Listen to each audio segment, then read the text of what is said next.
The Ethnic Relations Commission (ERC) sparked a national dialogue to combat race-based issues, prejudice, and other deep-rooted issues plaguing the Guyanese society. The end goal, according to the ERC, is to foster mutual understanding and improve race relations among Guyanese.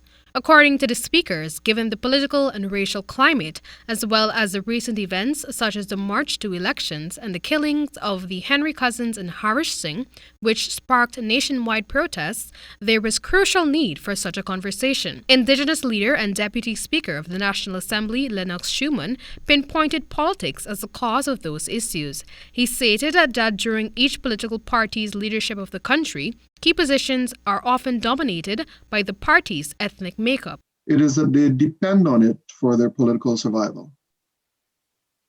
And case in point is the current administration. We would have seen through the APNU AFC administration the drive to have many institutions, organizations, government, state boards, and all of these places dominate by people of Afro descent. This, he says, is now happening yet again since the PPPC-led administration resumed office. He called for better recognition of the indigenous and minority populations in the country. He reminded that Guyana does not comprise only of two ethnic groups, and as such, there must be holistic inclusion at all levels of all races. Public communications specialist and former government minister Kit Nascimento echoed Schumann's sentiments, adding that these issues date back to the formation of the People's Progressive Party (PPPC) and the People's National Congress (PNC).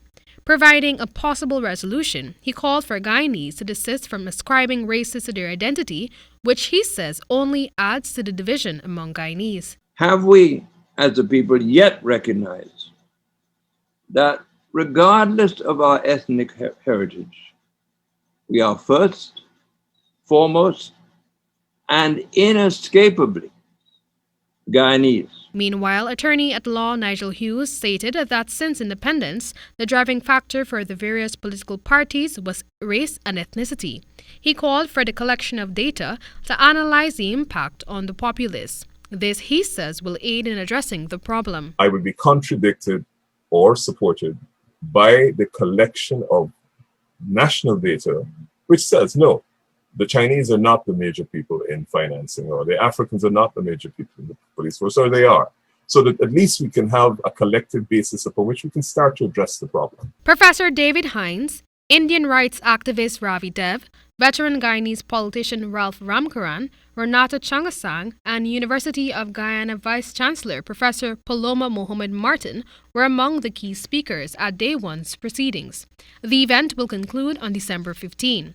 Following discussions, a report is expected to be tabled in the National Assembly. For the Age GP Nightly News, Amel Griffith.